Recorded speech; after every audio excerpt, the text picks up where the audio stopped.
Welcome to MS classes. ഇന്ന് നമ്മൾ start ചെയ്യാൻ പോകുന്ന പോർഷൻ എന്ന് പറയുന്നത് ഇന്ത്യൻ പൊളിറ്റി അല്ലെങ്കിൽ ഇന്ത്യൻ കോൺസ്റ്റിറ്റ്യൂഷൻ ആണ്. GS സെക്ഷൻ എടുത്തു കഴിഞ്ഞാൽ അതിൽ 25 ക്വസ്റ്റ്യൻസ് വരുന്ന ഏരിയയിൽ ഏറ്റവും ഇമ്പോർട്ടൻ്റ് ആയിട്ട് വരുന്ന ഏരിയ ഏതെന്ന് വെച്ചാൽ ദാറ്റ് ഈസ് പൊളിറ്റി തന്നെയാണ്. ഓക്കെ, ഏകദേശം ഒരു 5 ക്വസ്റ്റ്യൻ വരെ നമുക്ക് എക്സ്പെക്ട് ചെയ്യാൻ പറ്റുന്ന ഒരു ഏരിയയാണ് ഏതെന്ന് പറയുന്നത് ഇന്ത്യൻ പൊളിറ്റി എന്ന് പറയുമ്പോൾ. അതിൽ 3 ക്വസ്റ്റ്യൻ നമ്മൾ പഠിക്കുന്ന സ്റ്റാറ്റിക് ഏരിയയിലും 2 ക്വസ്റ്റ്യൻ നമ്മൾ കറണ്ട് അഫയേഴ്സ് സെക്ഷനിൽ നിന്ന് പഠിക്കുന്നു. കറണ്ട് അഫയേഴ്സുമായിട്ട് റിലേറ്റ് ചെയ്തിരിക്കുന്ന ഏതെങ്കിലും ഒരു 2 ക്വസ്റ്റ്യൻ ആയിരിക്കും ചോദിക്കുന്നത്. എന്നാൽ നമ്മൾ ഈ ഫുൾ എൻറ്റയർ സെഷനിലൂടെ പഠിക്കുന്ന 3 ക്വസ്റ്റ്യൻസ്, സ്റ്റാറ്റിക് എന്ന് പറയുന്ന 3 ക്വസ്റ്റ്യൻസ് നമുക്ക് ഇവിടെ നിന്ന് എക്സ്പെക്ട് ചെയ്യാൻ പറ്റും. വളരെ ഇമ്പോർട്ടൻ്റ് ആയിട്ട് വരുന്ന ഒരു ഏരിയയാണ്. നമുക്ക് ഈ പോർഷൻസ് സ്റ്റാർട്ട് ചെയ്യാം. ഓക്കെ, ആദ്യം തന്നെ നമ്മൾ നോക്കുകയാണെങ്കിൽ ഇതാണ് നമ്മുടെ കോൺസ്റ്റിറ്റ്യൂഷൻ എന്ന് പറയുന്നത്, നമ്മുടെ രാജ്യത്തിന്റെ നിയമപുസ്തകം എന്ന് പറയുന്നത്. ഈ നിയമപുസ്തകം ഇതിൻ്റെ അകത്താണ് കംപ്ലീറ്റ് നിയമങ്ങൾ എഴുതിയിട്ടുള്ളത്. ഇതിലെ ചില സെക്ഷൻസ് മാത്രമാണ് നമ്മൾ പഠിച്ചു പോകുന്നത്. ഒരു SSC പോയിന്റ് ഓഫ് വ്യൂവിൽ ഇത് ഫുൾ നോക്കേണ്ട, ഈ പുസ്തകം ഫുൾ പഠിക്കേണ്ട ആവശ്യമില്ല. ഓക്കെ, അത് പഠിക്കാനായിട്ട് വേറെ സെക്ഷൻ ആൾക്കാരുണ്ട്. നമ്മൾ പഠിക്കേണ്ടത് ഒരു മിനിമം ഒരു ഇന്ത്യക്കാരൻ അല്ലെങ്കിൽ ഒരു SSCയുടെ ഡിപ്പാർട്ട്മെന്റ് അല്ലെങ്കിൽ സെൻട്രൽ ഗവൺമെന്റോ മറ്റ് ഡിപ്പാർട്ട്മെന്റ്സിൽ വർക്ക് ചെയ്യാനായിട്ട് അറിയേണ്ട മിനിമം നിയമങ്ങൾ അല്ലെങ്കിൽ ഒരു ഇന്ത്യക്കാരെ അറിഞ്ഞിരിക്കേണ്ട മിനിമം നിയമങ്ങൾ മാത്രമാണ് നമ്മൾ പഠിച്ചു പോകുന്നത്. അതിന്റെ ചരിത്രവും അത് വന്ന കാര്യങ്ങളും കാലഘട്ടങ്ങളും എല്ലാം നമ്മൾ പഠിക്കുന്നത്. അപ്പൊ ആദ്യം നമ്മൾ നോക്കുമ്പോൾ ഈ നിയമപുസ്തകം എഴുതിയിട്ട് എത്ര വർഷമായെന്ന് വെച്ചാൽ 1950 ഈ നിയമപുസ്തകം എഴുതി തീരുന്നത്. ഇന്ന് 70 വർഷത്തിൽ കൂടുതൽ എന്താണ് ഈ പുസ്തകം എഴുതി കഴിഞ്ഞു. ഇന്ന് നോക്കുമ്പോഴത്തേക്ക് പോലും അന്ന് എങ്ങനെയാണോ ഈ ബുക്ക് എഴുതിയിട്ടുള്ളത് അതേപോലെ തന്നെയാണ് ഇന്നും ഈ ബുക്ക് ഇരിക്കുന്നത്. ഇതിനൊരു മാറ്റവും വന്നിട്ടില്ല.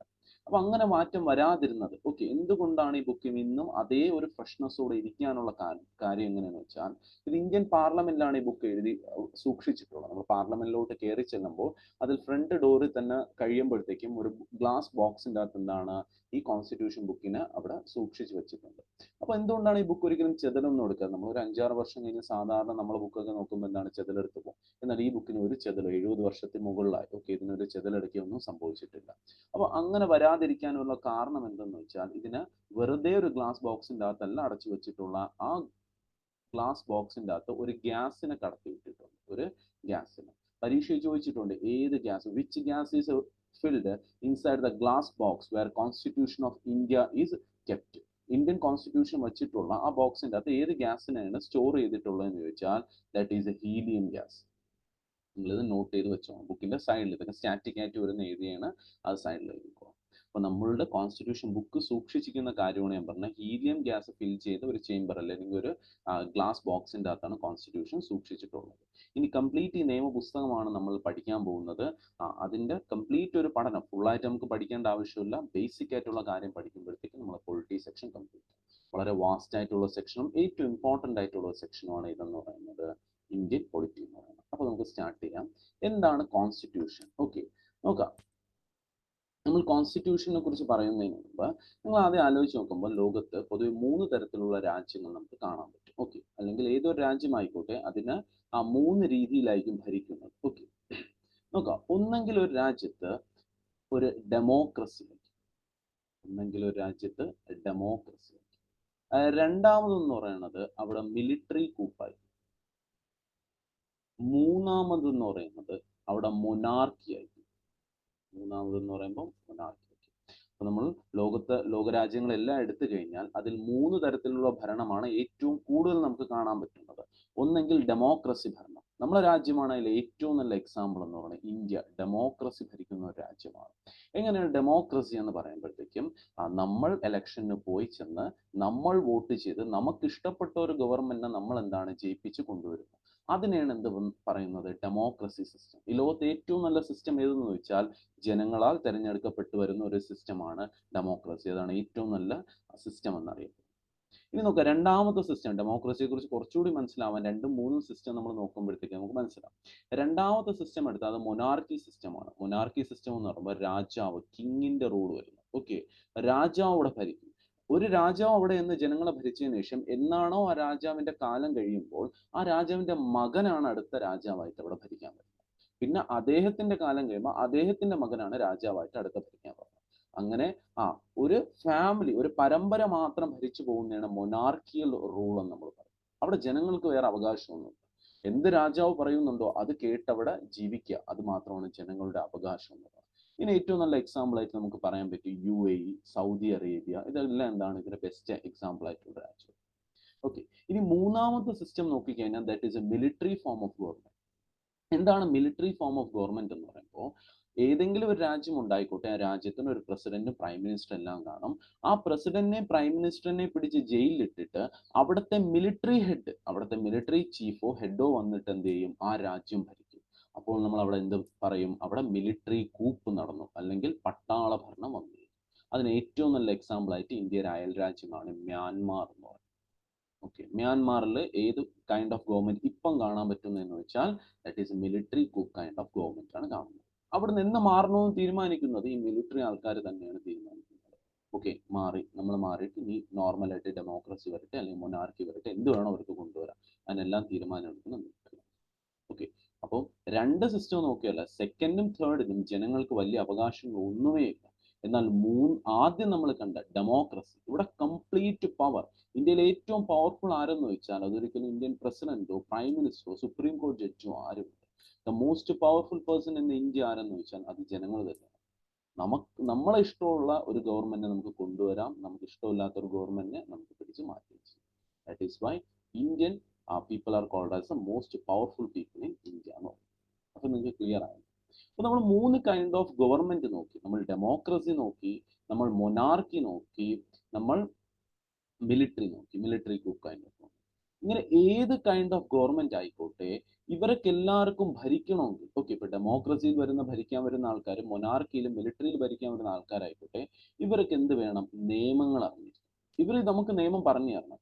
ഇന്ത്യയിൽ ജീവിക്കണമെങ്കിൽ ഇന്ന നിയമങ്ങൾ പാലിച്ചിരിക്കണം, അല്ലെങ്കിൽ UAE ജീവിക്കണമെങ്കിൽ ഇന്ന നിയമങ്ങൾ, മ്യാൻമാറിലാണെങ്കിൽ ഇന്ന നിയമങ്ങൾ എന്ന് നമ്മളോട് ഇവർ പറയണം. അല്ലാതെ ഒരിക്കലും അവിടുത്തെ ഒരു ജനങ്ങൾക്കും അവിടെ ചെന്ന് ജീവിക്കാൻ പറ്റില്ല. അപ്പോൾ ഇവരെന്ത് ചെയ്യണം, അവിടെ നിയമങ്ങൾ അറിഞ്ഞു. അപ്പൊ ആദ്യം ഇവരും പഠിച്ചിരിക്കണം നിയമം. ഓക്കെ, ഒരു രാജ്യത്തിനെ ഭരിക്കണമെങ്കിൽ ഇവരും നിയമം അറിഞ്ഞിരിക്കണം, ആ രാജ്യത്ത് നിന്ന് താമസിക്കാൻ നമ്മളും ഉണ്ടായിരിക്കണം നിയമം അറിഞ്ഞിരിക്കണം.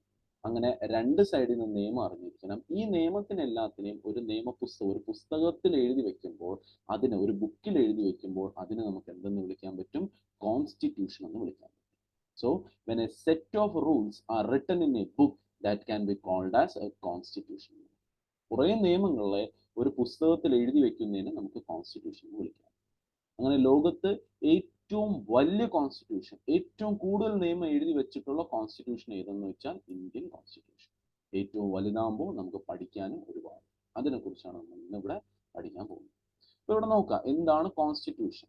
Constitution is the basic law of A country which defines the power of A government and the rights and duties of the people. ഞാൻ പറഞ്ഞ കാര്യമാണ്. ഭരിക്കാൻ വരുന്ന ആൾക്കാർ മാത്രം എന്തറിഞ്ഞാൽ പോരാ, നിയമങ്ങൾ അറിഞ്ഞാൽ പോരാ, ഇവിടെ ജീവിക്കുന്ന ആൾക്കാർ എന്തറിഞ്ഞിരിക്കണം, നിയമങ്ങൾ അറിഞ്ഞിരിക്കണം. ഫോർ എക്സാമ്പിൾ, ഇപ്പൊ യു എയിൽ എന്ന് പറയുമ്പോൾ എന്താണ്, ഡ്രൈവിംഗ് ലൈസൻസ് വളരെ പാടാണ് കിട്ടാനും, അതേപോലെ വളരെ സ്ട്രിക്റ്റുമാണ്. ഇപ്പോൾ ഡ്രൈവിംഗ് ലൈസൻസ് ഇല്ലാത്തൊരു വ്യക്തി UAE ഏതെങ്കിലും ഒരു കാറോ എന്തിലെങ്കിലും വെറുതെ ഓഫ് ചെയ്തിട്ടിങ്ങനെ വണ്ടിയിൽ പോലും ചെന്നിട്ട് എന്താണ്, ഡ്രൈവിംഗ് സീറ്റിൽ ഇരുന്നാൽ പോലീസിനൊന്ന് അറസ്റ്റ് ചെയ്യാൻ പറ്റും. പക്ഷെ നമ്മൾ ഇന്ത്യയിൽ അങ്ങനെയൊന്നും അത്ര സ്ട്രിക്റ്റ് ഒന്നുമില്ല. നമ്മൾ നോക്കിക്കഴിഞ്ഞാൽ മിക്ക ആൾക്കാരും എന്താണ്, ലൈസൻസ് ഇല്ലാതെ യാത്ര ചെയ്യുന്ന ഒരുപാട് ആൾക്കാർ നമുക്ക് കാണാം. അതാണ് രണ്ട് രാജ്യങ്ങൾ തമ്മിലുള്ള വ്യത്യാസം. അപ്പൊ ഇവിടെ ഉള്ള അതേ ഒരു ലൈസൻസ് ഇല്ലാതെ ഇവിടെ നമുക്ക് വണ്ടി ഓടിച്ച് നടക്കാൻ നോക്കാം. നമ്മൾ UAE ചെന്ന് അങ്ങനെ ചെയ്യാൻ നോക്കിയാൽ അവിടെ വെറുതെ ഓഫ് ചെയ്തിട്ടിങ്ങനെ വണ്ടി ചെന്ന് ഡ്രൈവിംഗ് സീറ്റിൽ ചെന്ന് ഇരുന്നാൽ പോലും, ലൈസൻസ് ഇല്ലാതെ ഡ്രൈവിംഗ് സീറ്റിൽ ഇരുന്നാൽ അവിടെ പോലീസിനെ അറസ്റ്റ് ചെയ്യാൻ പറ്റും. അതാണ് രാജ്യങ്ങൾ തമ്മിലുള്ള നിയമത്തിന്റെ വ്യത്യാസം. അപ്പോൾ ഏത് രാജ്യത്ത് നമ്മൾ പോട്ടെ, അവിടുത്തെ ബേസിക് നിയമങ്ങൾ നമ്മൾ അറിഞ്ഞു വെച്ചിരിക്കണം. അതാണ് കോൺസ്റ്റിറ്റ്യൂഷൻ പറയുന്നത്. ഒരു കോൺസ്റ്റിറ്റ്യൂഷൻ എന്ന് പറയുന്നത് ആ രാജ്യത്തുള്ള മറ്റേതൊരു നിയമത്തിനെക്കാട്ടിയും സുപ്പീരിയർ ആയിരിക്കും. ആ രാജ്യത്ത് മറ്റേതൊരു നിയമം ഉണ്ടായിക്കോട്ടെ, അതിന്റെ എല്ലാം മുകളിലായിരിക്കും എന്ത് നിൽക്കുന്നത്, കോൺസ്റ്റിറ്റ്യൂഷൻ, ആ രാജ്യത്തിന്റെ നിയമപുസ്തകം നിൽക്കാൻ പോകുന്നത്. ഓക്കെ, പിന്നെ നോക്കുക, ഇത് ജസ്റ്റ് എഴുതിയിട്ട് തന്നേ ഉള്ളൂ. കോൺസ്റ്റിറ്റ്യൂഷൻ എന്ന് പറഞ്ഞ പദം വരുന്നത് ലാറ്റിൻ പദത്തിൽ നിന്നാണ്. ലാറ്റിൻ പദമായ കോൺസ്റ്റിറ്റ്യൂർ എന്ന് പറഞ്ഞ പദത്തിൽ നിന്നാണ് വരുന്നത്. അതിന്റെ അർത്ഥം ടു എസ്റ്റാബ്ലിഷ് എന്നാണ്. ഓക്കെ, ഒരു central government exam point of view അത്ര ഇമ്പോർട്ടന്റ് ഒന്നുമില്ല. എന്നാൽ ജസ്റ്റ് ഇവിടെ ഓർത്ത് വെക്കേണ്ടത് it is A Latin term. അതല്ലാതെ ഇവിടെ നിങ്ങൾ അറിയേണ്ട ഒരു കാര്യം. ഓക്കെ, ഇനിയാണ് ഏറ്റവും ഇമ്പോർട്ടന്റ്, ഇതുവരെ പഠിച്ചതിൽ ഏറ്റവും ഇമ്പോർട്ടന്റ് ആയിട്ടുള്ളതാണ് വരാൻ പോകുന്നത്, ദ ഐഡിയ ഓഫ് കോൺസ്റ്റിറ്റ്യൂഷൻ. കോൺസ്റ്റിറ്റ്യൂഷന്റെ ഐഡിയ നോക്കാം. ഈ ലോകത്ത് ആദ്യമായിട്ട് ഒരു വ്യക്തിയുടെ ഉള്ളിൽ ഒരു ചിന്ത വരുന്നു, എന്റെ രാജ്യത്ത് എന്ത് വേണം, ഇങ്ങനെ ഒരു നിയമ പുസ്തകം വേണം. ഞാൻ എൻ്റെ രാജ്യത്തിന്റെ എന്ന് എഴുതാൻ പോകുന്നു, നിയമങ്ങൾ എഴുതാൻ പോകുന്നു. അങ്ങനെ ലോകത്ത് ആദ്യമായിട്ട് ഒരു വ്യക്തിയുടെ മൈൻഡിൽ ഈ ഐഡിയ സ്ട്രൈക്ക് ചെയ്തു. ആ വ്യക്തിയുടെ പേര്, അല്ലെങ്കിൽ ലോകത്ത് ആദ്യമായിട്ട് അദ്ദേഹത്തിന്റെ രാജ്യത്തിന് വേണ്ടി ഒരു നിയമ പുസ്തകം എഴുതിയ വ്യക്തി ആരെന്ന് വെച്ചാൽ that is James Madison. James Madison.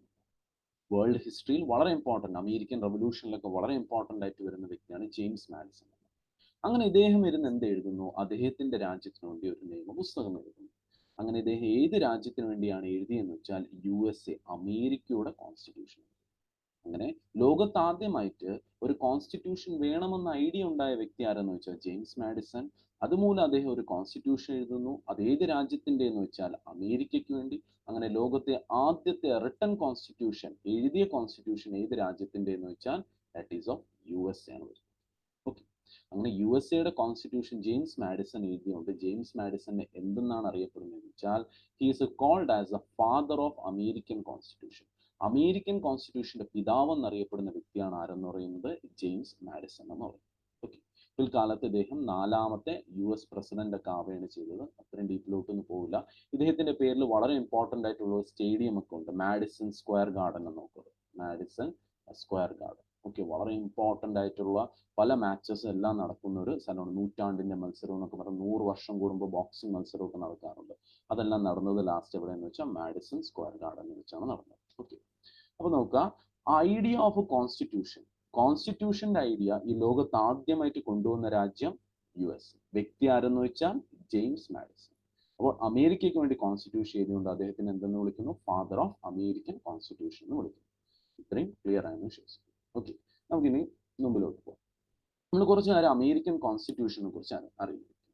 ഇപ്പൊ ജെയിംസ് മാഡിസൺ ഏത് വർഷമാണ് അമേരിക്കയ്ക്ക് കോൺസ്റ്റിറ്റ്യൂഷൻ എഴുതുന്നതെന്ന് വെച്ചാൽ that is in the year 1789. പഠിക്കാൻ എളുപ്പമാണ്. 1789. 7 കഴിഞ്ഞ് എല്ലാത്തിൻ്റെ കൂടെ ഓരോ വർഷം ആഡ് ചെയ്തെന്ന് എഴുതുക. അപ്പൊ 1789 അദ്ദേഹം എന്ത് ചെയ്യുന്നത്? അമേരിക്കയ്ക്ക് വേണ്ടി അദ്ദേഹം കോൺസ്റ്റിറ്റ്യൂഷൻ എഴുതി തയ്യാറാക്കുന്നത്. ഓക്കെ, അന്ന് അദ്ദേഹം ഈ നിയമപുസ്തകം എഴുതിയപ്പോൾ അതിൽ എത്ര നിയമം അദ്ദേഹം എഴുതിയെന്ന് വെച്ചാൽ 7 നിയമങ്ങൾ, 7 ആർട്ടിക്കിൾസ് ആണ് അദ്ദേഹം എഴുതിയത്. എത്ര നിയമങ്ങളാണ് എഴുതിയത്? വളരെ കുറച്ച്. ഓക്കെ, വളരെ ചെറിയൊരു കോൺസ്റ്റിറ്റ്യൂഷൻ ആണ് അദ്ദേഹം എഴുതിയത്. വെറും 7 നിയമങ്ങൾ മാത്രം എഴുതിയത്. ഇത് വർഷം 1789. ഇന്ന് വർഷം 2022, 23 പോകാൻ നിൽക്കുന്ന വേൾഡ് ഇപ്പൊ കാത്തു നിൽക്കുകയാണ്. 2022 നിൽക്കുമ്പോഴത്തേക്കും എത്ര നിയമങ്ങളാണ് ഇന്ന് അമേരിക്കൻ കോൺസ്റ്റിറ്റ്യൂഷനിൽ ഉണ്ടെന്ന് വെച്ചാൽ അതേ 7 നിയമങ്ങൾ മാത്രമാണുള്ളത്. എത്ര നിയമങ്ങൾ മാത്രമാണുള്ളത്? അതേ സെയിം നിയമങ്ങൾ. നമ്മൾ പൊളിറ്റി പഠിക്കുമ്പോൾ നിയമം, മലയാള പദമായ നിയമത്തിൽ നമ്മൾ പറയുന്നത് കോൺസ്റ്റിറ്റ്യൂഷണൽ ടേം ഏതെന്ന് വെച്ചാൽ ദാറ്റ് ഈസ് ആർട്ടിക്കിൾ എന്നാണ് പറയുന്നത്. കോൺസ്റ്റിറ്റ്യൂഷനിൽ ബുക്കിൽ ആ നിയമങ്ങൾ എഴുതി വെച്ചിരിക്കുന്ന പേര് ഏതെന്ന് വെച്ചാൽ ആർട്ടിക്കിൾസ്. അങ്ങനെ അമേരിക്കൻ കോൺസ്റ്റിറ്റ്യൂഷനിൽ എത്ര ആർട്ടിക്കിൾസ് ഉണ്ടെന്ന് വെച്ചാൽ 7 ആർട്ടിക്കിൾസ്. എഴുതിയത് ആര്? James Madison. വർഷം നോക്കുക, 1789. ഇന്ന് വർഷം 2022. അപ്പോൾ ഇത്രയും വർഷത്തിന് വ്യത്യാസം വരും. അപ്പോൾ ഈ നിയമങ്ങൾ നോക്കാം, ഒരു എഴുതി വെച്ചിട്ടുള്ള ഒരു നിയമത്തിനെ നമ്മൾ തിരുത്തുമ്പോൾ, ഇപ്പൊ എന്തെങ്കിലും ഒരു നിയമമുണ്ട്, ഓക്കെ, ആ നിയമത്തിൽ ഒരു തിരുത്ത് വരുത്തുന്നു. ഫോർ എക്സാമ്പിൾ, ഇപ്പോൾ ഉള്ള ഒരു നിയമമാണ് ഡ്രൈവിംഗ് ലൈസൻസ് എടുക്കാനുള്ള മിനിമം പ്രായം 18 ആണ്. അതിന് ഇന്ത്യൻ ഗവൺമെന്റ് മാറ്റിയിട്ട് 21 ആക്കുന്നു എന്ന് വെച്ചു. അപ്പോൾ എഴുതി വച്ചിട്ടുള്ള ഒരു നിയമത്തിൽ മാറ്റുന്ന വ്യത്യാസത്തിന്, അതിനെ വരുത്തുന്ന ചേഞ്ചിനെ, ഒരു ആർട്ടിക്കിളിൽ ഒരു ചേഞ്ച് വരുത്തുമ്പോൾ അതിന് എന്തായിട്ട് നമ്മൾ പറയുമെന്ന് വെച്ചാൽ then that will be called as amendment എന്നറിയപ്പെടും. അമെൻമെന്റ് എന്നറിയപ്പെടും. അപ്പോൾ ഒരു ആർട്ടിക്കിളിൽ വരുത്തുന്ന ചേഞ്ചിനെ നമുക്ക് എന്തെന്ന് പറയാൻ പറ്റും? അമെൻമെന്റ്. എഴുതി വെച്ചിരിക്കുന്ന ഏതൊരു നിയമത്തിലും എന്തെങ്കിലും വ്യത്യാസം വരുത്തി കഴിഞ്ഞാൽ പിന്നെ അതിനെ വിളിക്കുന്ന അമെൻമെന്റ് എന്നാണ്. അങ്ങനെ ജെയിംസ് മാഡിസൺ 7 നിയമം 1789 എഴുതി. കാലത്തിൽ വന്ന വ്യത്യാസം, ഓക്കെ, 2022 കാലത്തിൽ വന്ന വ്യത്യാസത്തിൽ ഈ പല നിയമങ്ങൾ മാറ്റേണ്ടി വന്നു. ബിക്കോസ് ലോകം ഇതിൽ ഒരുപാട് പുരോഗതി, ലോകം 18th സെഞ്ചുറിന്ന് 21st സെഞ്ചുറിയിൽ വന്നപ്പോഴത്തേക്ക് ഒരുപാട് ചേഞ്ചസ് കാണേണ്ടി വന്നു. ഇന്റർനെറ്റ് വന്നു, TV വന്നു, ടെലിഫോൺ വന്നു, മൊബൈൽ വന്നു, അങ്ങനെ ഒരുപാട് കാര്യങ്ങൾ ലോകത്ത് വന്നു. അപ്പൊ നിയമങ്ങൾ തീർച്ചയായിട്ടും അമേരിക്കയ്ക്ക് മാറ്റേണ്ടി വന്നു. അങ്ങനെ 7 നിയമങ്ങളിൽ എത്ര തവണയാണ് മാറ്റം വരുത്തിയെന്ന് വെച്ചാൽ 27 തവണ മാറ്റം വരുത്തിയിട്ടുണ്ട്. So 7 articles got amended how many times എന്ന് വെച്ചാൽ 27 ടൈംസ്. എന്നിട്ടും വെറും 27 തവണ മാത്രമേ എന്ത് ചെയ്തിട്ടുള്ളൂ? അമെൻമെന്റ് ചെയ്തിട്ടുള്ളൂ. ഓക്കെ, അപ്പൊ ആ കാര്യങ്ങളാണ് ഇവിടെ എഴുതിയിട്ടുള്ളത്. ഒന്നുകൂടെ റിപ്പീറ്റ് ചെയ്യാം. അമേരിക്കൻ കോൺസ്റ്റിറ്റ്യൂഷൻ ഏത് വർഷമാണ് വരുന്നതെന്ന് വെച്ചാൽ ഇൻ ദ ഇയർ 1789. എത്ര ആർട്ടിക്കിൾസ് ആണ് അതിലുള്ളതെന്ന് വെച്ചാൽ 7 ആർട്ടിക്കിൾസ് ആണ് ഉള്ളത്. അതിനെ എത്ര തവണ അമെൻഡ് ചെയ്തിട്ടുണ്ടെന്ന് വെച്ചാൽ 27 ടൈംസ് എന്താണ് അതിനെ അമെൻഡ് ചെയ്തിട്ടുണ്ട്. ക്ലിയർ ആണല്ലോ? ഈ 27 തവണ അമെൻഡ് ചെയ്തു. ഓക്കെ, ഈ 27 തവണ അമെൻഡ് ചെയ്തതിൽ അത് 27 നിയമങ്ങളായിട്ട് ഇരിക്കുകയാണ്. അതിലെ ആദ്യത്തെ 10 ചേഞ്ചസ് അല്ലെങ്കിൽ 10 അമെൻമെന്റ് ഒരു ആർട്ടിക്കിളിന് വരുത്തുന്ന ചേഞ്ചിനെയാണ് നമ്മൾ എന്തെന്ന് പറയുന്നത്? ഒരു ആർട്ടിക്കിളിന് വരുത്തുന്ന ചേഞ്ചിനെയാണ് നമ്മൾ അമെൻമെന്റ് എന്ന് പറയുന്നത്. അതിലെ ആദ്യത്തെ, അപ്പോൾ അമേരിക്കൻ കോൺസ്റ്റിറ്റ്യൂഷനിലുള്ള 27 അമെൻമെന്റ്സിലെ ആദ്യത്തെ 10 അമെൻമെന്റ്സിനെ നമ്മൾ എന്ത് ചെയ്തു? നമ്മൾ ചെന്ന് കടം വാങ്ങിച്ചു, നമ്മളെ കോൺസ്റ്റിറ്റ്യൂഷനിലോട്ട് കൊണ്ടുപോയി. ഓക്കെ, അത് നമ്മൾ പിന്നെ ഡീറ്റെയിൽ ആയിട്ട് പഠിക്കും. ഇപ്പം ജസ്റ്റ് ഇങ്ങനെ മാത്രം അറിഞ്ഞു വെച്ചിരിക്കുക. ദ ഫസ്റ്റ് 10 അമെൻമെന്റ്സിനെ എന്തെന്ന് നമ്മൾ വിളിച്ചു? ബിൽ ഓഫ്, ആ 10 അമെൻമെന്റ്സിനെ ബിൽ ഓഫ് റൈറ്റ്സ് എന്നാണ് അറിയപ്പെടുന്നത്. അത് നമ്മളുടെ ഫണ്ടമെന്റൽ റൈറ്റ്സ് ആയിട്ട് മാറ്റി. ഇത് നമ്മൾ ഫണ്ടമെന്റൽ റൈറ്റ്സ് വരുമ്പോൾ ഡീറ്റെയിൽ ആയിട്ട് പഠിക്കും. ഇപ്പൊ നിങ്ങൾ അതൊന്നും ചിന്തിക്കേണ്ട. 27-ന് 10 നമ്മൾ കടന്നു. ഓക്കെ, ഈ പോയിന്റ് ഞാൻ വീണ്ടും ഫണ്ടമെന്റൽ റൈറ്റ്സ് വരുമ്പോൾ റിപ്പീറ്റ് ചെയ്യും.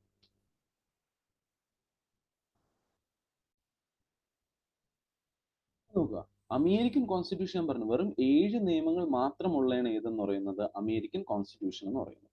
അപ്പോൾ ഈ 7 നിയമം മാത്രമേ ഉള്ളൂ. അങ്ങനെ ലോകത്തെ ഏറ്റവും ചെറിയ കോൺസ്റ്റിറ്റ്യൂഷൻ ഏതെന്ന് വെച്ചാൽ ദാറ്റ് ഈസ് അമേരിക്കൻ കോൺസ്റ്റിറ്റ്യൂഷൻ. ലോകത്ത് ആദ്യമായിട്ട് എഴുതിയ കോൺസ്റ്റിറ്റ്യൂഷൻ ആയിട്ട് ലോകത്തെ ഏറ്റവും ഓൾഡസ്റ്റ് കോൺസ്റ്റിറ്റ്യൂഷൻ ചോദിച്ചാൽ American constitution. So it is the shortest and the oldest constitution in the world. Clear ആയെന്ന് വിശ്വസിക്കുന്നു. ഓക്കെ, ഇനി നോക്കാം. കോൺസ്റ്റിറ്റ്യൂഷൻസ് പൊതുവെ 2 ടൈപ്സിലാണ് ഉള്ളത്. നമുക്ക് നിയമങ്ങൾ 2 രീതിയിൽ എഴുതാൻ പറ്റും. ഒന്നെങ്കിൽ അതിനെ ഒരു ബുക്കിൽ എഴുതി വെക്കാം, അല്ലെങ്കിൽ ബുക്കിൽ എഴുതാതിരിക്കാം. അങ്ങനെ നമുക്ക് പൂർണ്ണമായിട്ട് പറയാൻ പറ്റില്ല, എന്നാലും ജസ്റ്റ് അറിഞ്ഞു വെച്ചിരിക്കുക.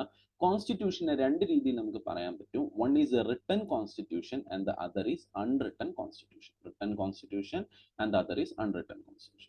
നിങ്ങൾ കേൾക്കുമ്പോൾ ഞാൻ ആദ്യം പറഞ്ഞ പോലെ നിങ്ങൾ ചിന്തിക്കും. എന്ന് പറയുമ്പോൾ റിട്ടൺ കോൺസ്റ്റിറ്റ്യൂഷൻ എന്ന് പറയുന്ന നിയമങ്ങളെല്ലാം അവിടെ ഒരു ബുക്കിൽ എഴുതി വെച്ചിട്ടുണ്ട്. അൺറിട്ടൺ എന്ന് പറയുമ്പോൾ ഒന്നും എഴുതി വെച്ചിട്ടില്ല. പക്ഷെ അങ്ങനെയല്ല കോൺസെപ്റ്റ്. ഒരു രാജ്യത്ത് അവിടുത്തെ നിയമങ്ങൾ എല്ലാം പുസ്തകത്തിൽ എഴുതി വെച്ചിട്ടുണ്ടെങ്കിൽ ആ രാജ്യത്തിന്റെ കോൺസ്റ്റിറ്റ്യൂഷൻ എന്തെന്ന് വെച്ചാൽ that will be called as a written constitution എന്ന് പറയും. എന്നാൽ ഒരു രാജ്യത്തിന്റെ നിയമപുസ്തകത്തിൽ ആ രാജ്യത്തിന്റെ ഇമ്പോർട്ടന്റ് നിയമം ഒന്നും എഴുതിയിട്ടില്ല, ഇമ്പോർട്ടന്റ് നിയമങ്ങൾ ഒന്നും എഴുതിയിട്ടില്ലെങ്കിൽ ആ രാജ്യത്തിനെ നമ്മൾ എന്തെന്ന് വിളിക്കും? അൺറിട്ടൺ കോൺസ്റ്റിറ്റ്യൂഷൻ ഉള്ള രാജ്യം എന്ന് പറയും. അപ്പൊ നിങ്ങൾ ആലോചിക്കാം, അവിടെ പിന്നെ ഇമ്പോർട്ടന്റ് നിയമങ്ങൾ എവിടെയാണ് കിടക്കുന്നത്?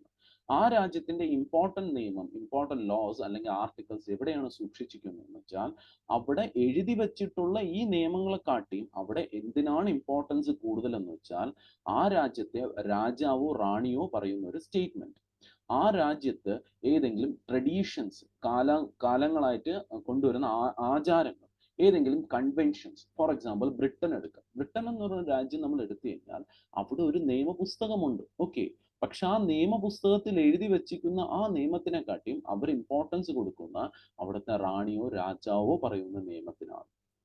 അല്ലെങ്കിൽ അവിടെ ഇപ്പോൾ സപ്പോസ് ബ്രിട്ടനിൽ പോപ്പ് വന്നു. ഓക്കെ, പോപ്പ് വന്നിട്ട് പോപ്പ് എന്തെങ്കിലും സ്റ്റേറ്റ്മെന്റ് പറഞ്ഞു, ആ സ്റ്റേറ്റ്മെന്റ് വളരെയധികം ഇമ്പോർട്ടൻസ് കൂടും. അല്ലെങ്കിൽ അവിടെ എന്തെങ്കിലും ട്രഡീഷൻസോ കൺവെൻഷൻസോ നടന്നു, എന്തെങ്കിലും ഒരു മീറ്റിംഗ്, ഇപ്പം 500 വർഷം കഴിഞ്ഞിട്ടുള്ള എന്തെങ്കിലും ഒരു മീറ്റിംഗ്, അല്ലെങ്കിൽ 50 വർഷം കഴിഞ്ഞിട്ടുള്ള മീറ്റിംഗ്. അപ്പൊ അങ്ങനെ ഒരു മീറ്റിംഗ് നടക്കുമ്പോൾ ആ മീറ്റിംഗിന്റെ ഇൻ ടോട്ടൽ ആയിട്ടുള്ള റിസൾട്ടിൽ എന്തെങ്കിലും ഒരു നിയമം കൊണ്ടുവരും. ആ നിയമങ്ങൾക്കായിരിക്കും ഏറ്റവും ഇമ്പോർട്ടൻസ് കൊടുക്കുന്നത്, അല്ലാതെ അവിടെ എഴുതി വെച്ചിരിക്കുന്ന പുസ്തകത്തിനല്ല. അപ്പോൾ അങ്ങനത്തെ രാജ്യത്തിന് നമ്മൾ എന്തെന്ന് പറയും? അൺറിട്ടൺ കോൺസ്റ്റിറ്റ്യൂഷൻ ഉള്ള രാജ്യം എന്ന് പറയും. അല്ലാതെ ഒരിക്കലും വിചാരിക്കില്ല അവിടെ നിയമപുസ്തകമൊന്നും ഇല്ലാന്ന്. അവിടെയും നിയമപുസ്തകം ഉണ്ട്, പക്ഷെ അവിടുത്തെ ഏറ്റവും ഇമ്പോർട്ടന്റ് നിയമങ്ങളൊന്നും എഴുതി വെച്ചിട്ടില്ല. അതെല്ലാം അവിടുത്തെ ആചാരങ്ങളും രാജാവ് റാണിയുടെ സ്റ്റേറ്റ്മെന്റ്സിലാണ് അടങ്ങിയിരിക്കുന്നത്. ക്ലിയർ ആണ്? എന്നാൽ റിട്ടൺ കോൺസ്റ്റിറ്റ്യൂഷൻ ഉള്ള രാജ്യം അവിടെ അങ്ങനെയൊന്നുമില്ല. അവിടെ എല്ലാ നിയമവും, ഏറ്റവും ചെറിയ നിയമം തൊട്ട് ഏറ്റവും വലിയ നിയമം വരെ എല്ലാം എഴുതി വെച്ചിട്ടുണ്ട്. അതിൽ ഏറ്റവും നല്ല എക്സാമ്പിൾ ആണ് നമ്മളെ രാജ്യം ഇന്ത്യ. ഇവിടെ എല്ലാം ഈച്ച് ആൻഡ് എവറി നിയമം എന്താണ് എഴുതി വെച്ചിട്ടുണ്ട്. എന്തെങ്കിലും വ്യത്യാസം വരുത്തണമെങ്കിൽ നമ്മൾ ആവശ്യത്തിൽ കൂടുതൽ നമ്മൾ അമെൻമെന്റ്സ് നമ്മൾ എന്താണ് നടത്തും. ഓക്കെ, ക്ലിയർ ആണല്ലോ?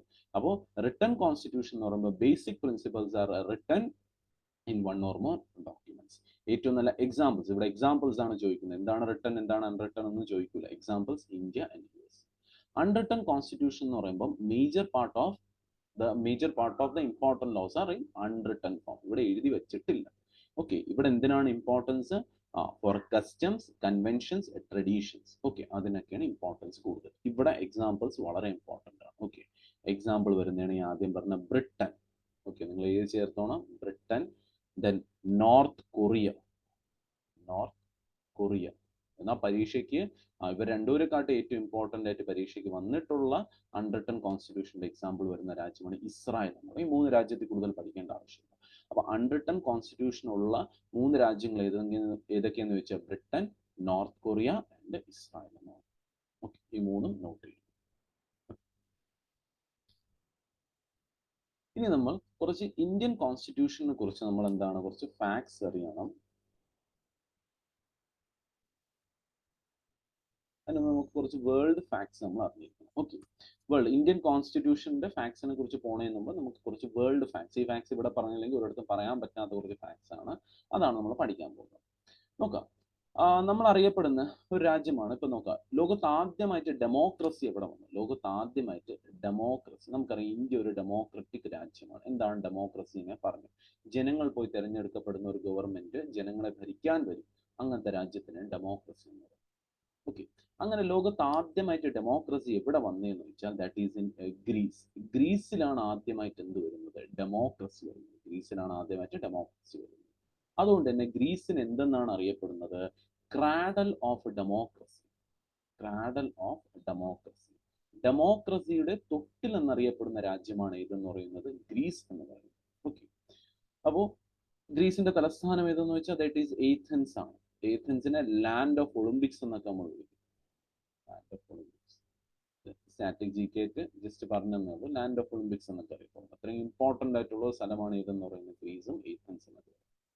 അപ്പൊ എന്ത് സംഭവിച്ചെന്ന് വെച്ചാൽ ഗ്രീസിൽ ഡെമോക്രസി ആയിരുന്നു, പക്ഷേ ഡെമോക്രസി കുറച്ചു കാലം കഴിഞ്ഞ് നഷ്ടപ്പെട്ടു. അവിടെ പട്ടാള ഭരണം വരുന്നു, ഇടയ്ക്ക് ഗവൺമെന്റ് നഷ്ടപ്പെടുന്നു, വീണ്ടും പട്ടാള ഭരണം വരുന്നു. അങ്ങനെയൊക്കെ പല കാരണങ്ങൾ മൂലം എന്താണ് ഗ്രീസിൽ ഡെമോക്രസി നഷ്ടപ്പെട്ടു.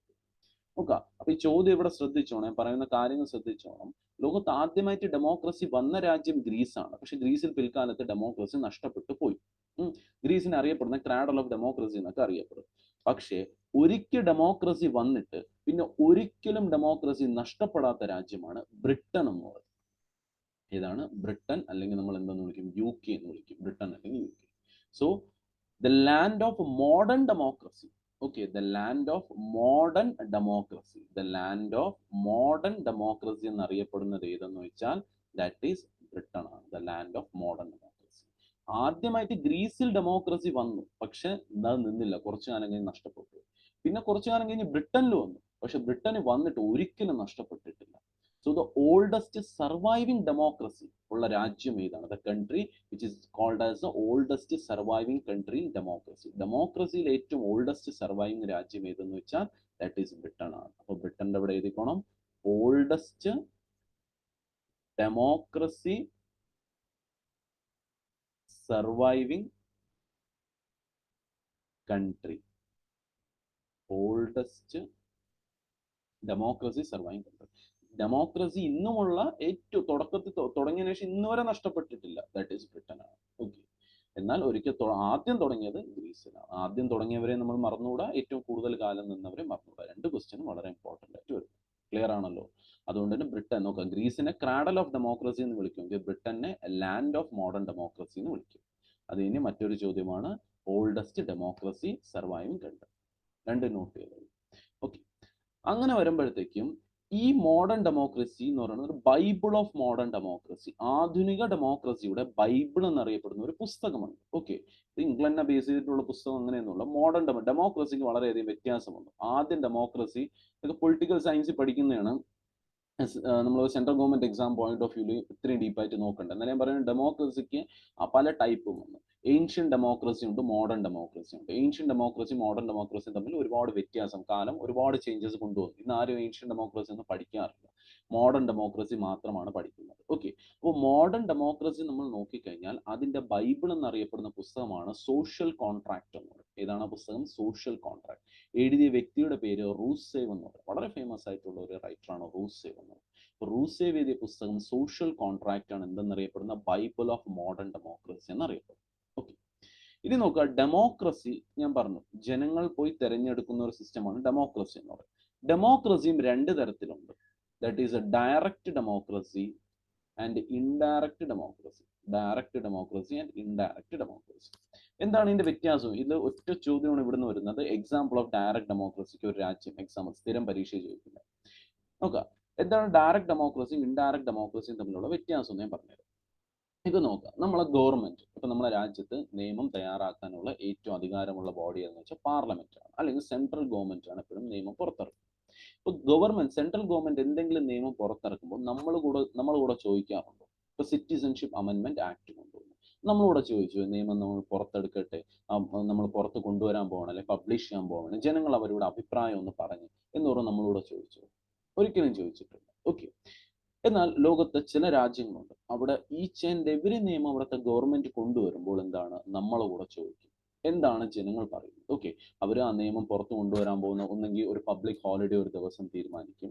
എന്നിട്ട് എന്ത് ചെയ്യും, ഒന്നെങ്കിൽ ഒരു ബാലറ്റ് പോലെ ഒരു ബാലറ്റ് ബോക്സ്, ഒരു പെട്ടി വെച്ചിട്ട് ആൾക്കാർ ഒന്ന് യെസ് ഓർ നോയ്ക്ക് വേണ്ടി അവിടെ എന്താണ് വോട്ടിംഗ് നടത്തും, റെഫറൻഡം എന്നൊക്കെ അറിയപ്പെടും. ഓക്കെ. അങ്ങനെ ഒന്ന് വോട്ടിംഗ് ചെയ്യും. യെസ് ആണ് കൂടുതൽ വരുന്നെങ്കിൽ ഗവൺമെന്റ് അവിടെ ആ നിയമം പാസ്സാക്കും, നോ ആണ് കൂടുതൽ വരുന്നെങ്കിൽ ഗവൺമെന്റ് ആ നിയമം പാസ് ചെയ്യാറ്. ഓക്കെ. അപ്പോൾ ഇങ്ങനെ ഏതൊരു നിയമം കൊണ്ടുവന്നാലും അവിടെയുള്ള ജനങ്ങളുടെ അഭിപ്രായം ചോദിച്ചിട്ട് മാത്രം നിയമം പാസ്സാക്കുന്ന രാജ്യത്തിന് നമ്മൾ ഡയറക്റ്റ് ഡെമോക്രസി ഉള്ള രാജ്യം എന്ന് പറയും. ഓക്കെ. എന്നാൽ അങ്ങനെ ചെയ്യാതെ ഗവൺമെന്റ് നമ്മളായിട്ട് തിരഞ്ഞെടുക്കപ്പെട്ട് വിടുന്ന ഗവൺമെന്റ്, ഫോം ചെയ്യുന്ന ഗവൺമെന്റ്, അവര് ഒരു കാലം വരെ, ഇപ്പം ഇന്ത്യയിലാണെങ്കിൽ 5 വർഷം, 5 വർഷത്തേക്ക് അവർ ഏത് നിയമം അവർ തയ്യാറാക്കും, ജനങ്ങളോട് ഒരു അഭിപ്രായം ചോദിക്കാത്ത രാജ്യത്തിന് നമ്മൾ ഇൻഡയറക്റ്റ് ഡെമോക്രസി എന്ന് പറയും. ഓക്കെ. ലോകത്ത് ഏറ്റവും കൂടുതൽ കാണുന്നത് ഇൻഡയറക്റ്റ് ഡെമോക്രസി തന്നെയാണ്. ഇൻഡയറക്റ്റ് ഡെമോക്രസി നമുക്ക് കൂടുതൽ കാണാനും പറ്റുള്ളൂ. ബിക്കോസ് ഡയറക്റ്റ് ഡെമോക്രസിയൊക്കെ ചെറിയ പോപ്പുലേഷൻ ഉള്ള രാജ്യത്ത് നടത്താൻ പറ്റുള്ളൂ. ഇന്ത്യ പോലത്തെയോ അമേരിക്ക പോലത്തെയോ വലിയ രാജ്യങ്ങളിലൊന്നും എന്താണ് ഡയറക്റ്റ് ഡെമോക്രസി കൊണ്ടുവരാൻ പറ്റില്ല. അവിടെ എന്താണ് ഇൻഡയറക്റ്റ് ഡെമോക്രസി മാത്രമേ കൊണ്ടുവരാൻ പറ്റുള്ളൂ. ഓക്കെ. അതുകൊണ്ട് വലിയ രാജ്യങ്ങളെല്ലാം ഇൻഡയറക്റ്റ്, ചെറിയ രാജ്യങ്ങളായ ഇപ്പം ഡയറക്റ്റ് ഡെമോക്രസിയുടെ ഏറ്റവും നല്ല എക്സാമ്പിൾ ആണ് സ്വിറ്റ്സർലാൻഡ്. ഓക്കെ. ഇതെല്ലാം ഡയറക്റ്റ് ഡെമോക്രസിയുടെ ഏറ്റവും നല്ല, പരീക്ഷിക്കാൻ പറഞ്ഞ നേരത്തെ ചോദ്യം അതാണ്, which among the following country is an example of direct democracy എന്ന് വെച്ചാൽ ദാറ്റ് ഇസ് സ്വിറ്റ്സർലാൻഡ് ആണ് എൻ്റെ ഏറ്റവും നല്ല എക്സാമ്പിൾ എന്ന് പറയുന്നത്. ഓക്കെ. അതുകൊണ്ട് തന്നെ ഇതിന് എന്തെന്നറിയപ്പെടുന്നു, ഹോം ഓഫ് ഡയറക്റ്റ് ഡെമോക്രസി എന്ന് അറിയപ്പെടുന്നു. Switzerland is called as the home of direct ഡെമോക്രസിയുടെ ഹോം എന്നറിയപ്പെടുന്ന സ്വിറ്റ്സർലാൻഡ്. ഓക്കെ. ഇന്ത്യ ഈ ഇടയ്ക്ക് ട്രൈ ചെയ്തിട്ടുണ്ടായിരുന്നു. ഇന്ത്യ ഒരു എൻവിറോൺമെന്റിന്, പരിസ്ഥിതിയെ കുറിച്ച് ഒരു നിയമം കൊണ്ടുവന്നപ്പോൾ ഇന്ത്യൻ ജനതയുടെ അഭിപ്രായം ചോദിച്ചത്, നമ്മൾ ഫോൺ വഴി മെസ്സേജ് ചെയ്താണ് നമ്മളോട് ചോദിച്ചത്. ഇന്ത്യയിലുള്ള മിക്ക വ്യക്തികളും നോ എന്ന് പറഞ്ഞപ്പോൾ ഗവൺമെന്റ് ആ ബില്ല് ക്യാൻസൽ ചെയ്ത് കളഞ്ഞു. ഓക്കെ. അങ്ങനെ ചെയ്തിട്ടുണ്ട്. പക്ഷെ അതിലൊന്നും എന്താണ്, ഒരുപാട് മാൽ പ്രാക്ടീസസ് ചെയ്യാൻ പറ്റും.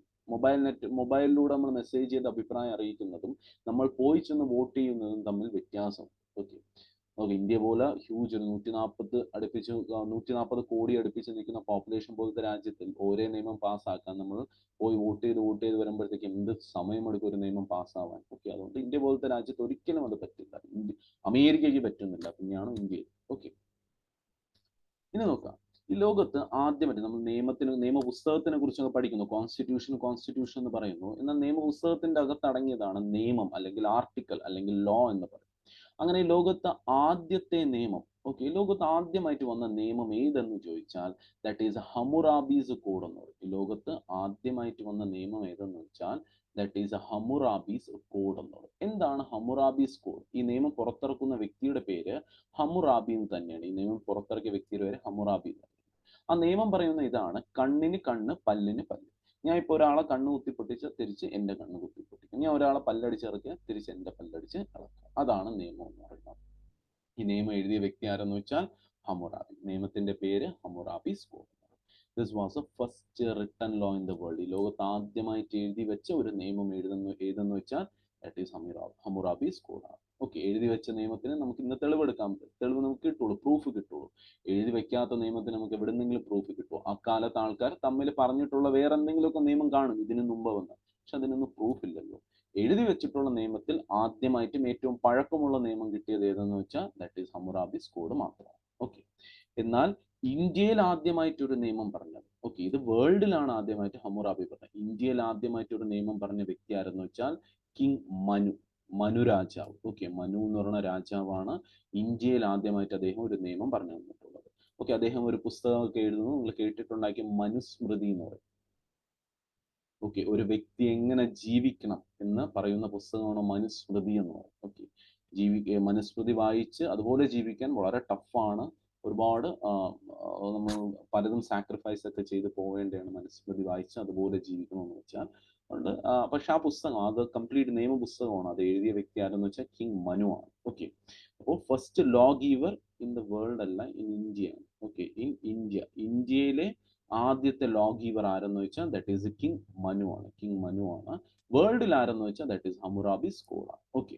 എന്നാൽ മോഡേൺ മനു, ആധുനിക മനു എന്നറിയപ്പെടുന്ന, മോഡേൺ മനു എന്നറിയപ്പെടുന്നത് നമ്മൾ ഇന്നത്തെ കോൺസ്റ്റിറ്റ്യൂഷൻ എഴുതി വെച്ചിട്ടുള്ള ഡോക്ടർ BR അംബേദ്കർ. അംബേദ്കർ ആണ് എന്തെന്ന് പറയുന്നത് മോഡേൺ മനു എന്നറിയപ്പെടുന്നത്. ഓക്കെ. ഈ കംപ്ലീറ്റ് പോയിന്റ്സും ക്ലിയർ ആയെന്ന് വിശ്വസിക്കുന്നു. ഇനി നോക്കുക, ഞാൻ ഇത് നേരത്തെ പറഞ്ഞ കാര്യങ്ങളാണ് ഇവിടെ എഴുതിയിട്ടുള്ളത്. First democracy in the world ഏതെന്ന് വെച്ചാൽ ദാറ്റ് ഈസ് ഗ്രീസ് ആണ്. ക്രാഡൽ ഓഫ് ഡെമോക്രസി, ഡെമോക്രസിയുടെ തൊട്ടിൽ എന്നറിയപ്പെടുന്ന ഏതെന്ന് വെച്ചാൽ ദാറ്റ് ഈസ് അഗെയിൻ ഗ്രീസ് ആണ്. Longest surviving democracy in the world Britain ആണ്. Land of modern democracy again Britain ആണ്. നേരത്തെ പറഞ്ഞിട്ടുള്ള കാര്യങ്ങളെല്ലാം ഇവിടെ എഴുതിയിട്ടുണ്ട്. ഓക്കെ. ഇനി നോക്കുക, ഇന്ത്യൻ കോൺസ്റ്റിറ്റ്യൂഷന്റെ കുറച്ച് ഫീച്ചേഴ്സ് നമുക്ക് നോക്കാം. ഇന്ത്യൻ കോൺസ്റ്റിറ്റ്യൂഷൻ വരുന്ന കുറച്ച് കാര്യങ്ങൾ നമ്മൾ പഠിക്കാം.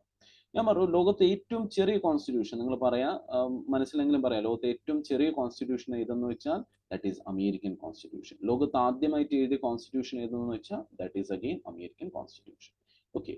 എന്നാൽ നമ്മളിവിടെ പഠിക്കേണ്ട ഇന്ത്യൻ കോൺസ്റ്റിറ്റ്യൂഷനെ കുറിച്ച് പഠിക്കുമ്പോൾ ഇതിനൊരു പ്രത്യേകത ഉണ്ട്. ഇന്ത്യൻ ഗവൺമെന്റ് സ്വാതന്ത്ര്യം നമ്മൾ പഠിക്കും, എങ്ങനെയാണ് കോൺസ്റ്റിറ്റ്യൂഷൻ വന്ന ഹിസ്റ്ററി ഓഫ് കോൺസ്റ്റിറ്റ്യൂഷൻ ഒക്കെ പഠിക്കും. അങ്ങനെ കോൺസ്റ്റിറ്റ്യൂഷൻ നമുക്ക് ഒരു കോൺസ്റ്റിറ്റ്യൂന്റ് അസംബ്ലി, ഇത് നമ്മൾ കോൺസ്റ്റിറ്റ്യൂഷൻ ഒക്കെ എഴുതി തുടങ്ങാൻ പോവുകയാണ്. നമ്മൾ തുടങ്ങാൻ പോകുന്നതിന് മുമ്പ് നമ്മൾ എന്ത് ചെയ്തെന്ന് വെച്ചാൽ നമ്മൾ ആ സമയത്ത് ലോകത്തുള്ള ഒരു 60 രാജ്യത്തിന്റെ നിയമപുസ്തകങ്ങൾ എടുത്തു, കോൺസ്റ്റിറ്റ്യൂഷൻ ബുക്കിംഗ് എടുത്തു. ഓക്കെ. ആ സമയത്ത് ഏതൊക്കെ രാജ്യം ഉണ്ടോ ആ രാജ്യത്തിന്റെ 60 നിയമപുസ്തകം എടുത്ത് വെച്ചിട്ട് 60 നിയമപുസ്തകം നമ്മൾ തുറന്നു വെച്ചിട്ട് എന്ത് ചെയ്തു, അതിലുള്ള നല്ല നിയമങ്ങളെല്ലാം നമ്മളിങ്ങനെ കോപ്പി അടിച്ച് എഴുതാൻ തുടങ്ങി. ഇപ്പൊ നോക്കുക, നമ്മൾ ഒരു എക്സാം നടക്കുമ്പോഴത്തേക്കും ഇത് ഫ്രണ്ട് ബെഞ്ചാണ്, ഇത് second bench, third bench, fourth bench, fifth bench. Okay. അപ്പോൾ ഇവിടെ എക്സാം എഴുതുമ്പോൾ എല്ലാവരും കോപ്പി അടിച്ച് എഴുതുന്നതെന്ന് നോക്കി. അപ്പോൾ ഈ ഫസ്റ്റ് ഇരിക്കുന്ന ആളുടെ സെക്കൻഡ് നോക്കും, തേർഡ് നോക്കും, ഫോർത്ത് നോക്കും. ഈ ഫിഫ്ത്ത് വരുന്ന കുട്ടിയുടെ ആൻസർ ഷീറ്റ് എടുത്ത് നോക്കുക, ഏറ്റവും നല്ല ആൻസർ ഷീറ്റ് ആയിരിക്കും. ഈ ഫസ്റ്റ് എഴുതിയ ആളുടെ ആൻസറും കാണും, സെക്കൻഡിന്റെയും കാണും, തേർഡിന്റെയും കാണും, ഫോർത്ത് എല്ലാവരെയും കാണും, ഫിഫ്ത്ത് സ്വന്തമായിട്ട് എഴുതി കുറച്ചും കാണും. അങ്ങനെ ഏറ്റവും കൂടുതൽ മാർക്ക് കിട്ടാൻ പോണ എപ്പോഴും ഫിഫ്ത്ത് ഇരിക്കുന്ന ആളുടേക്കും ഏറ്റവും കൂടുതൽ കണ്ടന്റ് മാർക്ക് ഉള്ളത്. അതേപോലെ തന്നെയാണ് ഇന്ത്യൻ കോൺസ്റ്റിറ്റ്യൂഷനും നടന്നത്. ഇന്ത്യൻ കോൺസ്റ്റിറ്റ്യൂഷൻ എന്ത് ചെയ്തെന്ന് വെച്ചാൽ എല്ലാം കൂടി 60 രാജ്യത്തിൽ നല്ലതെല്ലാം കോപ്പി അടിച്ച് എഴുതി വരുമ്പോഴത്തേക്ക് എന്ത് സംഭവിച്ചാലും ഇപ്പൊ നമ്മൾ നേരത്തെ നോക്കാം, ഇപ്പൊ ഫസ്റ്റ്, സെക്കൻഡ്, തേർഡ്, ഫോർത്ത് 4 പേര് പരീക്ഷ എഴുതുമ്പോൾ ഈ 4ാമത്തെ ആളുടെ എല്ലാവരും ഉത്തരവും കാണും. അപ്പൊ ഏറ്റവും കൂടുതൽ ആൻസർ എഴുതിയിരിക്കുന്ന കണ്ടന്റ് ആരെയെന്ന് വെച്ചാൽ 4ാമത് വരുന്ന ആളുടെ. അപ്പൊ അതേപോലെയാണ് ഇന്ത്യ കോപ്പി അടിച്ച് എല്ലാ രാജ്യത്തിന്റെയും ഇങ്ങനെ കോപ്പി അടിച്ച് വന്നപ്പോൾ ഇന്ത്യൻ പുസ്തകം എന്തായിപ്പോയി, ഒരുപാട് വലുതായിപ്പോയി. കോപ്പി അടിച്ച് എഴുതി ഏറ്റവും വലുതായി മാറി. അങ്ങനെ ലോകത്തെ largest constitution in the world, ലോകത്തെ ഏറ്റവും വലിയ കോൺസ്റ്റിറ്റ്യൂഷൻ ഏത് രാജ്യത്തിന്റെ എന്ന് ചോദിച്ചാൽ that is of Indian constitution, the largest constitution in the world. ആ പോയിന്റ് ഇവിടെ ഇല്ല, എഴുതിക്കോണം. The largest constitution in the world ഏതെന്ന് ചോദിച്ചാൽ ദാറ്റ് ഈസ് ഇന്ത്യൻ കോൺസ്റ്റിറ്റ്യൂഷൻ ആണ് വരുന്നത്. ഓക്കെ. ഈ കോപ്പി അടിച്ച് എഴുതിയുകൊണ്ട് ഇന്ത്യൻ കോൺസ്റ്റിറ്റ്യൂഷൻ ഒരു ഇരട്ടപ്പേരുണ്ട് വേൾഡിൽ. എന്തെന്നറിയപ്പെടുന്നതെന്ന് വെച്ചാൽ ബാഗ് ഓഫ് ബോറോയിങ്സ്. എന്തെന്നാണ് അറിയപ്പെടുന്നത്? Bag of borrowings. കംപ്ലീറ്റ് കടമെടുത്താണ് എഴുതിയിരിക്കുന്നത്. അതുകൊണ്ട് എന്തെന്നാണ് അറിയപ്പെടുന്നത്? ബാഗ് ഓഫ് ബോറോയിങ്സ് എന്നാണ് അറിയപ്പെടുന്നത്. ഇനി നോക്കിയാ, ഇന്ത്യ എന്ന് പറയുമ്പോൾ ലോകത്തെ ഏറ്റവും വലിയ ഡെമോക്രസി. എന്താണ് ഡെമോക്രസി എന്ന് 2 തവണ പറഞ്ഞു. ഓക്കെ. ജനങ്ങൾ പോയി തെരഞ്ഞെടുക്കുന്ന ഒരു ഗവൺമെന്റ് ഫോം ചെയ്യുന്നത് ഡെമോക്രസി. അങ്ങനെ ഏറ്റവും കൂടുതൽ പോപ്പുലേഷൻ ഉള്ള രാജ്യം ഇന്ത്യയാണ്. അപ്പോൾ ലോകത്തെ ഏറ്റവും വലിയ പോപ്പുലേഷൻ ഉള്ള ഡെമോക്രസി ഉള്ള രാജ്യം, ഏറ്റവും കൂടുതൽ പോപ്പുലേഷൻ ഉള്ള ചൈനയാണ്. ഡെമോക്രസി ഉള്ള രാജ്യം, ചൈനയുടെ ഡെമോക്രസി പൂർണ്ണ ഡെമോക്രസി ഒന്നും അല്ല. ഓക്കെ. അതുകൊണ്ട് ഏറ്റവും വലിയ ഡെമോക്രാറ്റിക് രാജ്യം ഈ ലോകത്ത് ഏതെന്ന് വെച്ചാൽ that is India. India is the largest democracy in the world. Okay. China ഒരിക്കലും നമുക്ക് പൂർണ്ണമായിട്ടൊന്നും ഡെമോക്രസി ഒന്നും വിളിക്കാൻ പറ്റൂല. ഇപ്പൊ അവിടുത്തെ ഇപ്പോഴത്തെ പ്രസിഡന്റ് എന്താണ് പറയുന്നത്, 2036 വരെ പെർമനന്റ് പ്രസിഡന്റ് ആയിട്ടാണ് നിൽക്കുന്നത്. അപ്പൊ അങ്ങനെയൊക്കെ ഇന്ത്യയിൽ നടക്കാറുണ്ട്. ഇന്ത്യയിൽ ഇന്ത്യയുടെ പവർ എന്തെന്ന് വെച്ചാൽ ഇന്ത്യൻ ഇലക്ഷൻ സിസ്റ്റമാണ്. കറക്റ്റ് 5 വർഷം കഴിയുമ്പോൾ എന്തായിരിക്കും ഇവിടെ ഒരു ഇലക്ഷൻ നടന്നിരിക്കും. ഓക്കെ. ജനങ്ങൾക്ക് ഏറ്റവും ഇഷ്ടപ്പെടുന്ന പാർട്ടിയെ അവിടെ ജയിപ്പിച്ച് അടുത്ത 5 വർഷം കഴിയുമ്പോൾ കാലാവധി കംപ്ലീറ്റ് ആയിട്ട് അടുത്ത ഇലക്ഷൻ വീണ്ടും ഫേസ് ചെയ്യേണ്ടി വരും. അതാണ് ഇന്ത്യയുടെ പവർ എന്ന് പറയുന്നത്. ഇനിയിപ്പോ ചൈന ആയിക്കോട്ടെ, റഷ്യ, അവിടെയൊന്നും ഇങ്ങനത്തെ ഒരു സിസ്റ്റമേ നടക്കുന്നുള്ളൂ. ഓക്കെ. ഇനി ഇന്ത്യൻ കോൺസ്റ്റിറ്റ്യൂഷൻ ഇന്ത്യ എന്തെന്നാണ് പറയുന്നതെന്ന് വെച്ചാൽ is A union of state. Okay. India എന്ന് പറഞ്ഞ രാജ്യം നമ്മൾ കൺസിഡർ ചെയ്ത് കഴിഞ്ഞാൽ, ഇത് സപ്പോസ് ഇന്ത്യ എന്ന് പറഞ്ഞ് കൺസിഡർ ചെയ്യാം.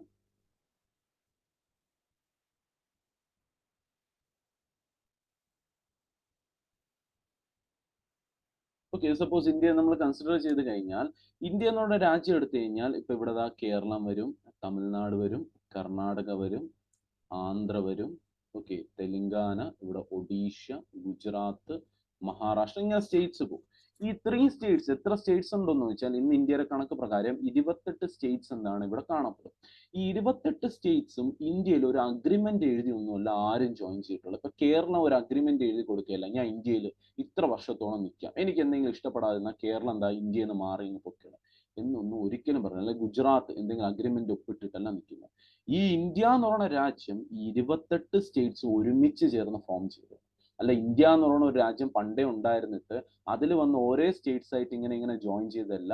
ഇന്ത്യ എന്തെന്ന് വെച്ചാൽ 28 സംസ്ഥാനമാണ് ഇന്ത്യ. അതാണ് ഈ സെന്റൻസ് പറയുന്നത്. ഇന്ത്യൻ കോൺസ്റ്റിറ്റ്യൂഷൻ ഇന്ത്യ എന്താണ് പറയുന്നതെന്ന് വെച്ചാൽ it is A union of States എന്ന് പറയും. It's A union. നോക്കാം, ആ ചോദ്യം ശ്രദ്ധിച്ചോണം. ഇന്ത്യ എങ്ങനത്തെ രാജ്യം എന്നാണ് ഇന്ത്യൻ കോൺസ്റ്റിറ്റ്യൂഷൻ. അടുത്ത സെന്റൻസ് വരുമ്പോൾ കൺഫ്യൂഷൻ വരും. ഇപ്പൊ നോക്കാം, ഇന്ത്യ എങ്ങനത്തെ രാജ്യം എന്നാണ് ഇന്ത്യൻ ഭരണഘടന അല്ലെങ്കിൽ ഇന്ത്യൻ കോൺസ്റ്റിറ്റ്യൂഷൻ പറയുന്നതെന്ന് വെച്ചാൽ it is A union of States. എല്ലാ സംസ്ഥാനങ്ങളോടുകൂടി ചേർന്ന് ഒരു രാജ്യം ഫോം, അതാണ് ഇന്ത്യ എന്ന് പറയുന്നത്. ഓക്കെ, ക്ലിയർ ആയെന്ന് വിശ്വസിക്കുന്നു. എന്നാൽ അമേരിക്ക പോലത്തെ രാജ്യം എടുക്കാം. അമേരിക്കൻ കൊടി നോക്കിയാൽ അതിൽ 50 നക്ഷത്രങ്ങളുണ്ട്. ഇങ്ങനെ ഈ 50 നക്ഷത്രം കാണിക്കുന്ന അവിടെ 50 സ്റ്റേറ്റ്സ് ഉണ്ടെന്നാണ് കാണിക്കുന്നത്. പണ്ട് ഇത് 51 ആയിരുന്നു. ഇതിലുണ്ടായിരുന്ന ഒരു രാജ്യമാണ് കാനഡ എന്ന് പറയുന്നത്. ഈ കാനഡ എന്ത് ചെയ്തു കളഞ്ഞു? ഇവിടുന്ന് മാറിക്കളഞ്ഞു. കാനഡ പറഞ്ഞാൽ എനിക്ക് ഇനി അമേരിക്കയിലൂടെ നിൽക്കാൻ ഒരു താല്പര്യമില്ല, ഞാൻ സ്വതന്ത്രമായിട്ട് ഒരു രാജ്യമായിക്കോളാം എന്ന് പറഞ്ഞാൽ കാനഡ എന്ത് ചെയ്തു? സ്വതന്ത്രമായിട്ട് ഒരു രാജ്യമാണ്. അവിടെ തന്നെ അവരുടെ ഫ്ലാഗിൽ നിന്ന് ഒരു സ്റ്റാറിനെ കുറച്ചിട്ട് എന്താക്കി? 50 സ്റ്റാർ ആക്കി. അങ്ങനെ 50 സ്റ്റേറ്റ്സ് ഉണ്ടാകുന്നത്. നാളെ വേണമെങ്കിൽ ന്യൂയോർക്കിന് ഇറങ്ങിപ്പോവാം, അലാസ്കയ്ക്കും ഇറങ്ങിപ്പോവാം, വാഷിങ്ടണിനും ഇറങ്ങിപ്പോവാം. ആരൊക്കെ വേണം അമേരിക്കയിൽ നിന്ന് ഇറങ്ങി പോകാൻ പറ്റും. എല്ലാവരും ഒരു അഗ്രിമെന്റ് ഒപ്പിട്ടാണ് അവിടെ നിൽക്കുന്നത്. പക്ഷെ ഇന്ത്യയിൽ ആരൊക്കും ഒരു സംസ്ഥാനത്തിനോ ഈവൻ ഒരു സെന്റിന് പോലും, ഒരു സെന്റ് ഏരിയ പോലും ഇന്ത്യയിൽ നിന്ന് പോകാൻ പറ്റില്ല. ഓക്കെ, എല്ലാം ഇന്ത്യയുടെ ഇന്റഗ്രൽ പാർട്ടാണ്. എല്ലാം കംപ്ലീറ്റ് ഏരിയ ഇന്ത്യയുടെ ഇന്റഗ്രൽ പാർട്ടാണ്. ഈവൻ ദോ നമ്മളുടെ കുറച്ച് ജമ്മു കാശ്മീർ നമ്മൾ ഇങ്ങനെ എടുത്തു കഴിഞ്ഞാൽ ആ ജമ്മു കാശ്മീരിന്റെ കുറച്ച് ഏരിയ എവിടെ ഇരിക്കുകയാണ്? ഇത്ര ഏരിയ പാകിസ്ഥാന്റെ ഇരിക്കുകയാണ്. ഇത്ര ഏരിയ പാകിസ്ഥാന്റെ ഇരിക്കുന്നു. പക്ഷെ ഇന്നും ഇന്ത്യൻ ഗവൺമെന്റ് എന്താണ് പറയുന്നത്? ഇത് നമ്മളുടെ പാർട്ടി തന്നെയാണ്. പാകിസ്ഥാൻ പിടിച്ചു വെച്ചിരിക്കുന്നു. 2 വർഷത്തിനകം ഇന്ത്യ ഏതെങ്കിലും മിലിറ്ററി ആക്ഷൻ വഴി തിരിച്ച് പിടിക്കും. ഓക്കെ, അതെന്തോ ആയിക്കൊണ്ട് പോട്ടെ. പക്ഷെ ഇന്നും നമ്മൾ പറയുന്നത് ദിസ് ഏരിയ, നമ്മൾ പാകിസ്ഥാൻ ഒക്യുപ്പൈഡ് കശ്മീർ എന്ന് പറയും. പാകിസ്ഥാൻ നമ്മൾ കശ്മീർ പിടിച്ചു വെച്ചിരിക്കുന്നു. ഓക്കെ, പാകിസ്ഥാൻ ഒക്യുപ്പൈഡ് കശ്മീർ ഈ ഏരിയ ഇന്ന് നമ്മളെ കയ്യിലല്ലേ ഇരിക്കുന്നത്, പാകിസ്ഥാന്റെ കയ്യിലാണ് ഇരിക്കുന്നത്. പക്ഷെ എന്നാൽ പോലും ഇന്ത്യ പറയുന്നത്, ഇന്ത്യ മാപ്പ് ഇറക്കുമ്പോൾ ഈ ഏരിയ ഇൻക്ലൂഡ് ചെയ്ത് ഇന്ത്യ മാപ്പ് ഇറക്കും. കാലാവസ്ഥ റിപ്പോർട്ട് കൊണ്ടുവരട്ടെ, ഇന്ത്യ ഈ കാലാവസ്ഥ റിപ്പോർട്ട്, ഈ ഏരിയയിലെ കാലാവസ്ഥ റിപ്പോർട്ട് പറഞ്ഞിരിക്കും. ഓക്കെ, അത് സ്ട്രിക്റ്റ് ആണ് ഇന്ത്യ. ഓക്കെ, അപ്പൊ അതാണ് യൂണിയൻ ഓഫ് സ്റ്റേറ്റ് എന്ന് പറയുന്നത്. ഓക്കെ, ഇനി ശ്രദ്ധിച്ചോണം, ഇന്ത്യൻ കോൺസ്റ്റിറ്റ്യൂഷൻ എന്താണ്? ഇന്ത്യ എന്ത് രാജ്യം എന്നാണ് ഇന്ത്യൻ കോൺസ്റ്റിറ്റ്യൂഷൻ പറയുന്നതെന്ന് വെച്ചാൽ യൂണിയൻ ഓഫ് സ്റ്റേറ്റ്. ഇന്ത്യൻ ഭരണഘടന പറയുന്നു ഇന്ത്യ എന്ന് പറയുന്ന മറ്റ് സംസ്ഥാനങ്ങൾ ചേർന്ന ഒരു രാജ്യമാണ്.